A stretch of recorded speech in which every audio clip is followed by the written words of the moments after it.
ہمارے اس دور میں صحابہ کرام اور اہل بیت اطہار کو دو فرقے بنا کر پیش کیا جا رہا ہے، حالانکہ قرآن مجید نے ان کو ایک ہی گروہ قرار دیا ہے۔ نبی کریم صلی اللہ علیہ وسلم کے صحابہ کی شان اہل بیت اطہار نے بیان کی ہے، اور اہل بیت اطہار کی شان صحابہ کرام رضی اللہ عنہم اجمعین نے بیان کی ہے۔ تو یہ سب آپس میں ایک تھے۔ اور پھر دیکھیں اس طرف ہمارے کچھ لوگ توجہ نہیں دیتے، وہ اہل بیت اطہار کی محبت کا پرچم تو بلند کرتے ہیں لیکن اہل بیت اطہار کا عقیدہ نہیں مانتے۔ اہل بیت اطہار کا عقیدہ کیا ہے؟ حضرت علی المرتضی شیر خدا رضی اللہ تعالیٰ عنہ نے یہ عقیدہ کتنا بیان کیا ہے۔ حضور غوث اعظم رضی اللہ تعالیٰ عنہ فرماتے ہیں کہ حضرت علی المرتضی شیر خدا رضی اللہ تعالیٰ عنہ نے سب سے زیادہ حضرت ابو بکر صدیق رضی اللہ تعالیٰ عنہ کی خلافت کا جو نظریہ ہے وہ شدت کے ساتھ بیان کیا ہے، اور لوگوں کو بتایا ہے کہ حضرت ابو بکر صدیق رضی اللہ تعالیٰ عنہ نبیوں اور رسولوں کے بعد سب سے افضل ہیں، سب سے اعلیٰ ہیں۔ یہ حضرت علی المرتضی شیر خدا نے ارشاد فرمایا، اور یہ روایت ان سے 80 سندوں کے ساتھ مروی، 80 سندوں، محدث ابن عساکر نے، دیگر محدثین نے 80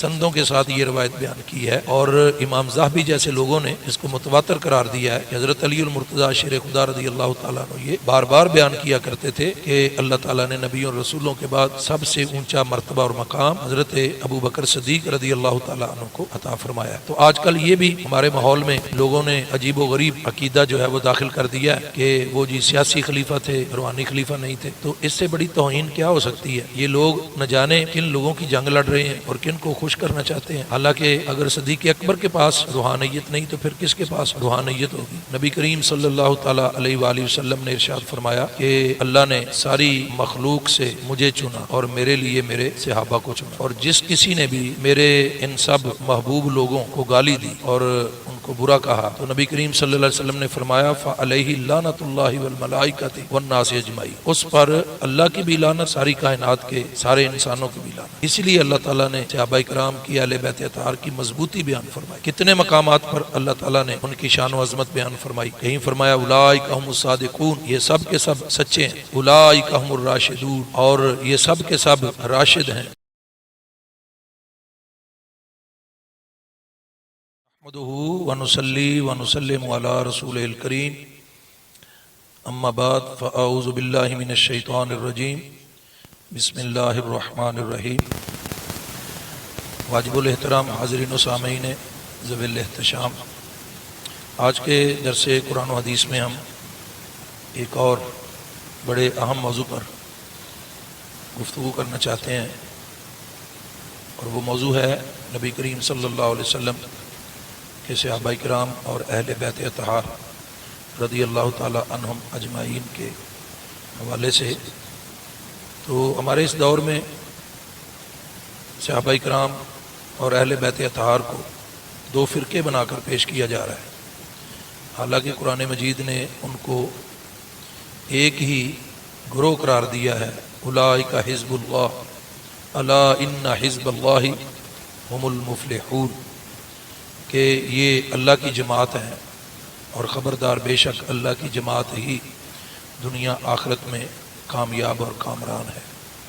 تو نبی کریم صلی اللہ علیہ وسلم کے صحابہ کی شان اہل بیت اطہار نے بیان کی ہے، اور اہل بیت اطہار کی شان صحابہ کرام رضی اللہ عنہم اجمعین نے بیان کی ہے۔ تو یہ سب آپس میں ایک تھے، اور انہوں نے مل جل کر نبی کریم صلی اللہ علیہ وسلم کی محبتوں کا دم بھرا اور حضور کی خدمت کا شرف حاصل کیا۔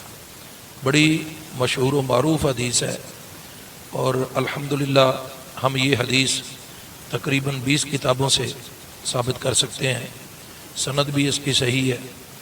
نبی کریم صلی اللہ تعالیٰ علیہ وآلہ وسلم نے ارشاد فرمایا کہ اللہ نے ساری مخلوق سے مجھے چنا اور میرے لیے میرے صحابہ کو چنا، اور میرے صحابہ میں سے میرے لیے وزراء چنے اور انصار چنے اور میرے سسرال بنائے، رشتہ دار بنائے، اور جس کسی نے بھی میرے ان سب محبوب لوگوں کو گالی دی اور ان کو برا کہا تو نبی کریم صلی اللہ علیہ وسلم نے فرمایا فعلیہ لعنۃ اللہ والملائکۃ والناس اجمعین، اس پر اللہ کی بھی لعنت، اللہ کے سب فرشتوں کی بھی لعنت، اور ساری کائنات کے سارے انسانوں کی بھی لعنت۔ تو ایسے شخص کا نہ کوئی فرض قبول کیا جائے گا، نہ کوئی نفل قبول کیا جائے گا۔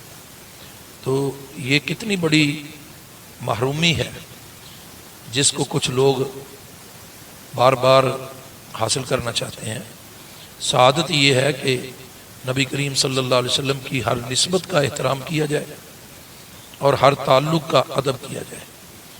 ہم نبی پاک صلی اللہ علیہ وآلہ وسلم کے غلام ہیں، ہم حضور کے اہل بیت کا بھی ادب و احترام کرتے ہیں اور حضور کے صحابہ کا بھی ادب و احترام کرتے ہیں، اور حضور کے اہل بیت بھی شرف صحابیت سے مشرف ہیں۔ کیا وہ صحابی نہیں ہے؟ حضرت علی المرتضیٰ شیر خدا رضی اللہ تعالیٰ عنہ، کیا یہ صحابی نہیں؟ کیا امام حسن مجتبیٰ، امام حسین سید الشہداء رضی اللہ عنہما، کیا یہ حضور کے صحابی نہیں؟ تو اللہ نے ان کو بھی صحابیت کا شرف عطا فرمایا۔ صحابیت کوئی معمولی درجہ ہے؟ اللہ پاک کے تمام فرمودات یہ جو قرآن مجید میں صحابہ کرام کے بارے میں آئے نازل ہوئے، ان سے کیا ثابت ہوتا ہے؟ ان سے یہی ثابت ہوتا ہے کہ حضور صلی اللہ علیہ وسلم کے تمام صحابہ عدول بھی ہیں، صدوق بھی ہیں، وثوق بھی ہیں۔ کوئی مانے یا نہ مانے، اللہ نے سب کے ساتھ جنت کا وعدہ فرما لیا، سب کے ساتھ جنت کا وعدہ فرما لیا۔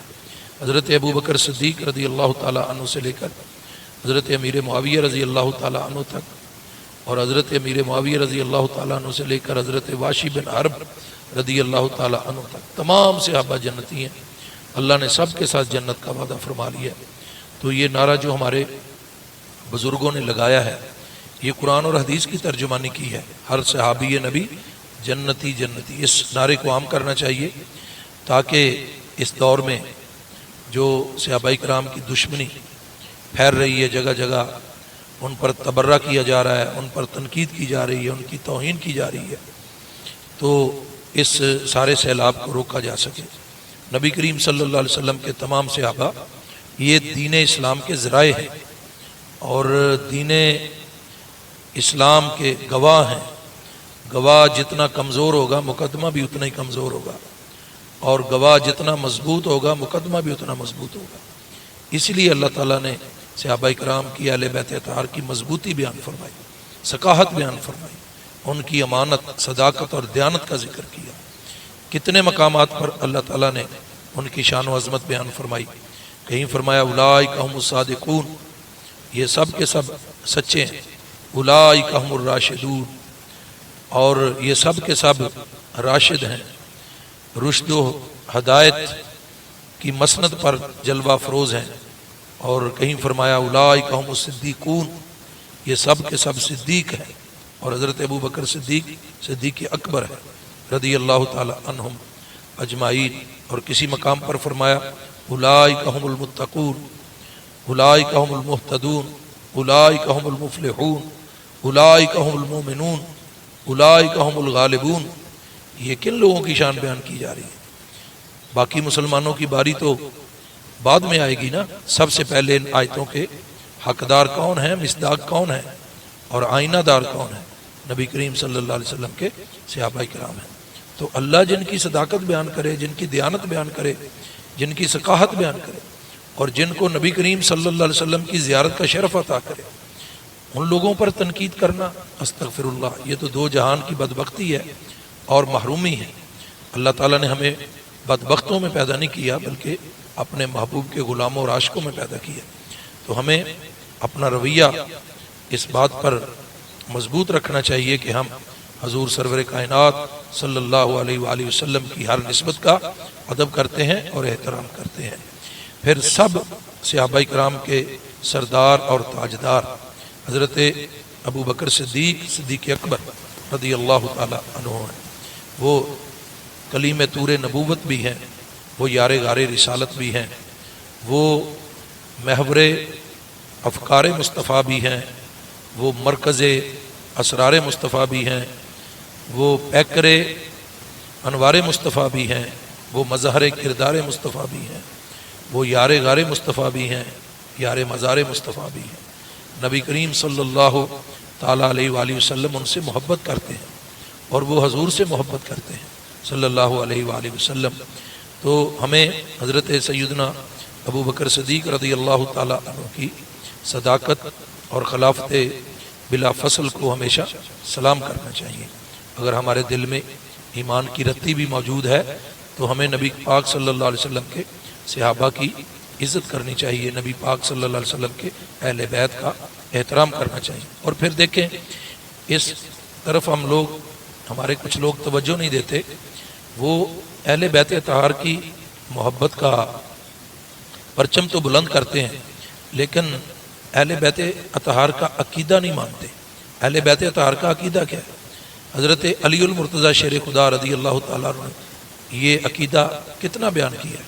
حضور غوث اعظم رضی اللہ تعالیٰ عنہ فرماتے ہیں کہ حضرت علی المرتضیٰ شیر خدا رضی اللہ تعالیٰ عنہ نے سب سے زیادہ حضرت ابو بکر صدیق رضی اللہ تعالیٰ عنہ کی خلافت کا جو نظریہ ہے وہ شدت کے ساتھ بیان کیا ہے اور لوگوں کو بتایا ہے کہ حضرت ابو بکر صدیق رضی اللہ تعالیٰ عنہ نبیوں اور رسولوں کے بعد سب سے افضل ہیں، سب سے اعلیٰ ہیں.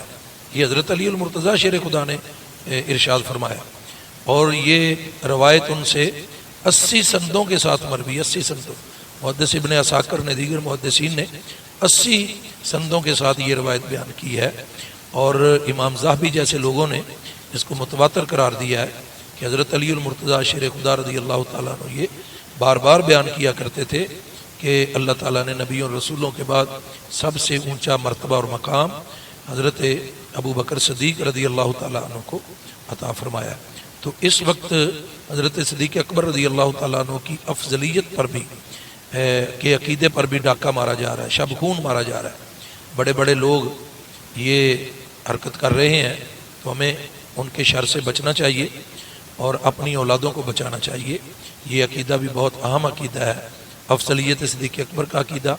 آگے ان کے وصال کے ایام آ رہے ہیں، ان کا مہینہ آ رہا ہے، تو ہمیں چاہیے کہ ہم جگہ جگہ حضرت صدیق اکبر کا ذکر کریں.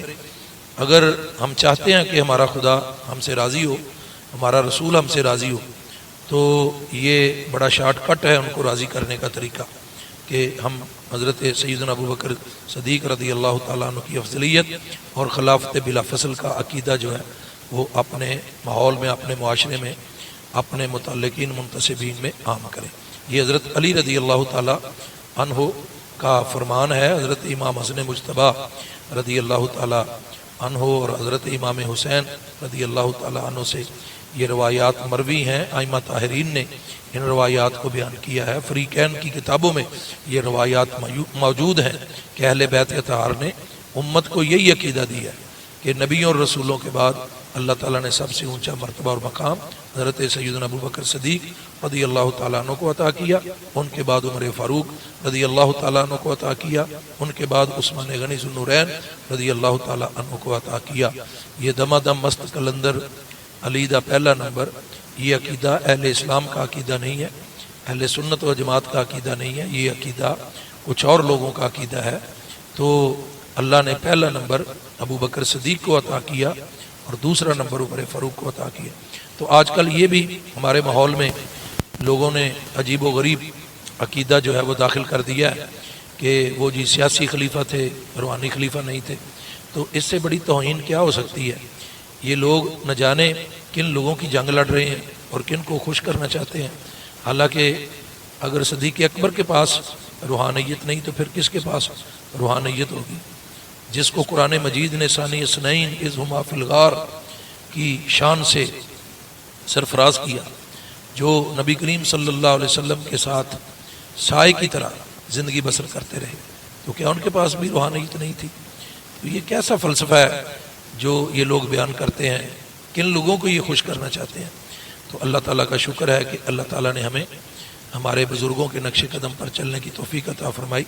ہم حضرت امام ربانی مجدد الفسانی رحمۃ اللہ علیہ، اعلیٰ حضرت فاضل بریلوی امام اہل سنت رحمۃ اللہ علیہ جیسے عظیم لوگوں کے نقش قدم پر چلنے والے ہیں. ہمیں قدم قدم پر اپنے بزرگوں کا عقیدہ دیکھنا چاہیے، اپنے بزرگوں کی تعلیمات کو دیکھنا چاہیے. اللہ تعالیٰ ہم سب کو یہ صاف ستھرے اور اچھے بزرگان دین والے پیارے عقیدے رکھنے کی توفیق عطا فرمائے۔ مل گئے مصطفیٰ اور کیا چاہیے، فضل رب العلا اور کیا چاہیے، جن کے ہاتھوں میں ہے دامن مصطفیٰ ان کو روز جزا اور کیا چاہیے۔ وما علینا الا البلاغ المبین، وآخر دعوانا ان الحمد للہ رب العالمین۔